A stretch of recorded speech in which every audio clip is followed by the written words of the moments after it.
Testing.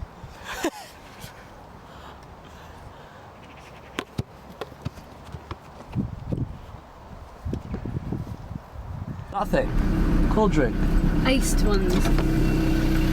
I'll have a vanilla creamy cooler, please. Can I get 2 black coffees, please? What do you want? I don't want a black coffee. Can I have a vanilla creamy cooler, please? Hello, John. Aye. Good season last year for St Mirren. What would you say? Yes, because they won a trophy, which most teams don't do. Yeah. You can have the worst season in the league in the world, but if you win a trophy, who gives the most ginormiting of anything? As long as your big bald leader gets to lift the silverware, it's all good. Big bald leader, would that be Jim Goodwin? It certainly would be Jim Goodwin, John. Yes. St Mirren looking forward to this year. A bit of continuity with managers. Yes, yeah, they've still got Danny Lennon, still got Tommy Craig. Danny's still there. Yes. Not related to John Lennon, of Seems course. to get quite an easy ride off the press media. Or Neil Lennon. Well, they have the same name, that much is true. Or Sean Lennon. I don't know who that is. He's not related to any of them. No, he's a name you've made up, isn't He's it? his own man. Sean Lennon's John Lennon's son. Is that right? Yeah. Oh, he's a singer-songwriter, isn't he? I don't know. Yeah, he is. Anyway, more to the point, they have the same manager, which is nice. They've changed mainly in terms of goalkeepers.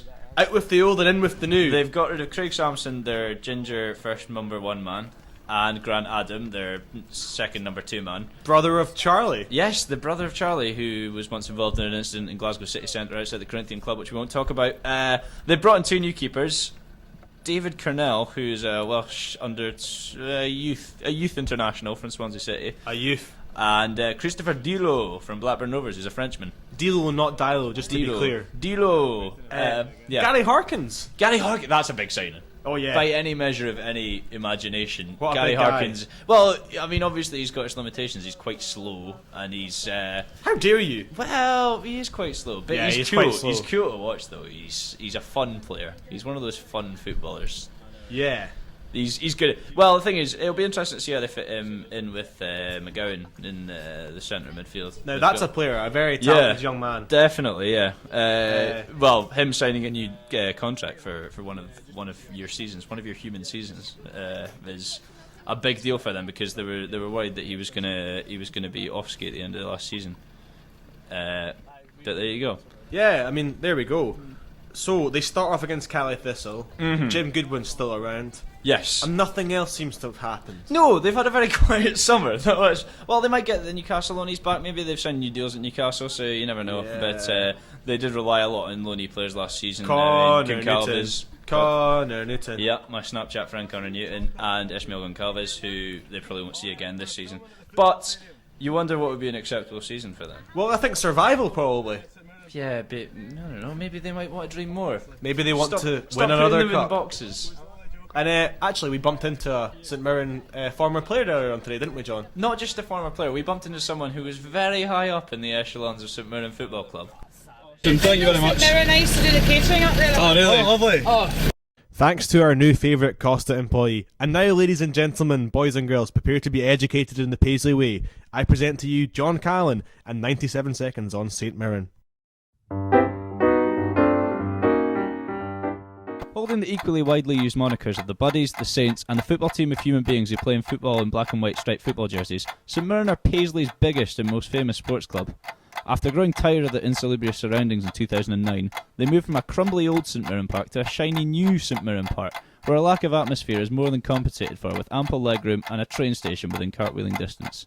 Their club mascots are a family of pandas who are fed on pieces of timber taken from the old St Mirren Park main stand under the pretence that it is out-of-date bamboo, and they can be regularly found sparring with an oversized stray cat from Greenock.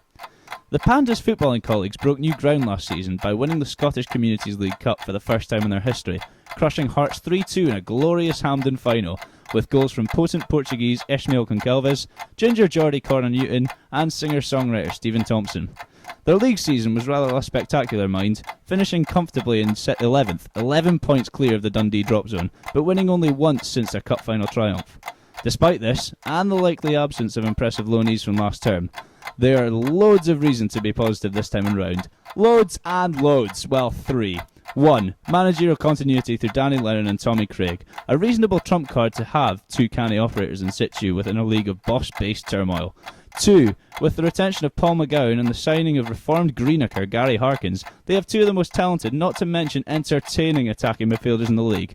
And 3. Jim Goodwin. He spent the last year cycling to training, so if you think those tree trunk ties could thunder into challenges before, you should see him after 12 months of pedalling and a podium finish in the Tour de France. Yeah, you better run.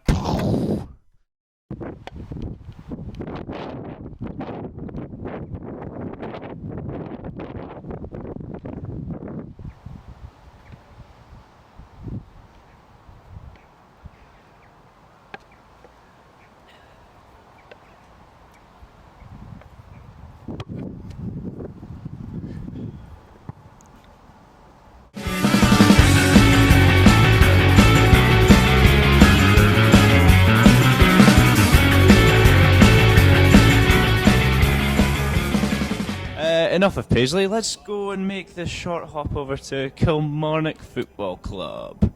You're in Ayrshire now, son. Yes, the Blue and Whites, the Stripy Squirrels, the Confidemus, the Rugby Park Rebels, those people, let's go there. Saved by the Bellers. Not anymore. Well, where do you even begin to start with Kilmarnock over this summer? They've been the biggest sort of turmoil merchants. What with them sacking Kenny Shields out of nowhere. He was a bit of a mainstay and now he's no longer there. Well, he said a lot of things. Yeah. He wasn't one for keeping his mouth shut. But I think the supporters generally quite liked him and he wasn't doing a terrible job. They tailed off a bit towards the end of last season, but you know. What are they hoping for? You know, it's a bit wishful, isn't it? I'm not saying Kilmarnock can't achieve more, but, you know, they were pretty, safe, I suppose, for lack of a better word. Yeah, and he was apparently very good with the young players. And even I read an article once where he said that he was so invested in Kilmarnock that he would travel from his Glasgow home down to Kilmarnock just to get his hair cut, just to support the local economy. Speaking of local economy, the people of Kilmarnock supporters are not too happy with their chairman Michael Johnson as a result. They're not happy at all. They don't think their club's been run very well at all. They think decisions have been made that are not in the best interest of the club, and there's some hotel situation which I can't really get my head around. I'm sure Kilmarnock fans will probably know a lot more. But I think this has been brewing for a while. I mean, there was a bit of the argy-bargy about them abstaining from the Rangers vote last term, and they're in a bit of debt too. So, you know, that's not a good recipe. Throw that onto the pot. What have you got? Have the Johnstons ruined this hotel? This one here. Is this their fault?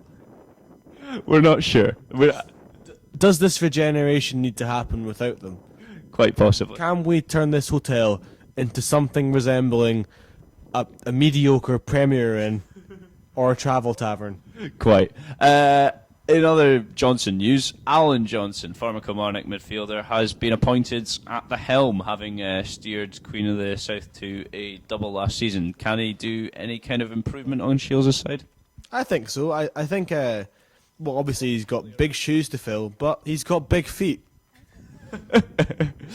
For big shoes, you need big feet. I do think he did a good job last year. Obviously, Queen of the South were at an advantage being a professional club in Division 2, but I think he's a popular figure in Kilmarnock, you know, and despite the nature of the appointment, I imagine Kilmarnock will do well. They can compete for top 6, but maybe have a cup run. Who knows? The world's their oyster. It's the best thing they could have done to defuse the situation, so can't we just all get on with our lives, okay? That's it. Bye. You're not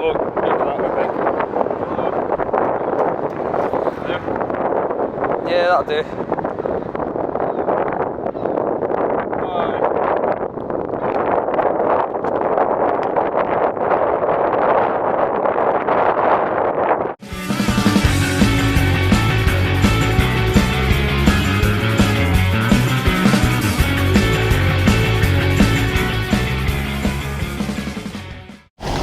Hi, we're here in Glasgow's trendy West End to see Partick Thistle.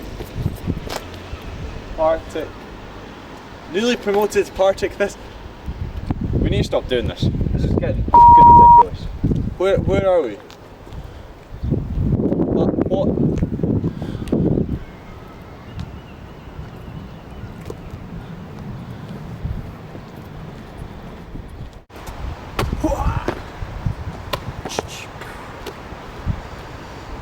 Hello. Cut to wall. Well, they've finally done it. Partick Thistle have been promoted to Scotland's top flight. And, well, how are they going to do, Craig?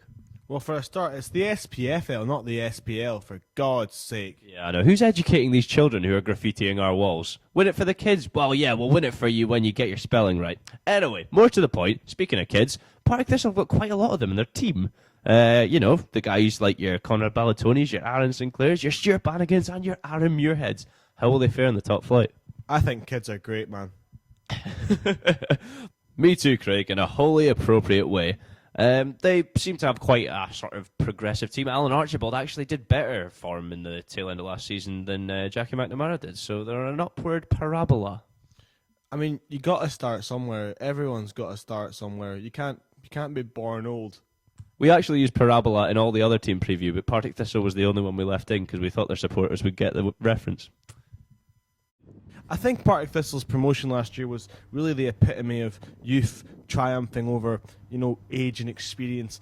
Kids skipping around Martin Hardy effortlessly. You know, Alan Hansen, you were wrong. Get it up, you. Cut to talking. God, the graffiti gets even worse. That's not even a Scotland flag. I know that's what they're trying to do, but, I mean, look at it. The stripes are black. They could have just got white paint. It's just it's a state. And the rotational symmetry. Do not get me started. Cut to Bucky.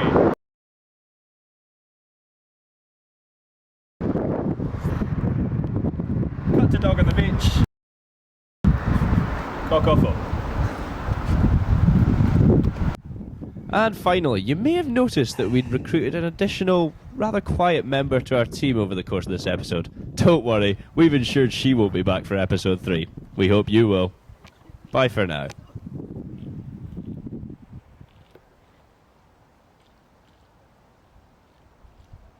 I'm almost ready to talk to women.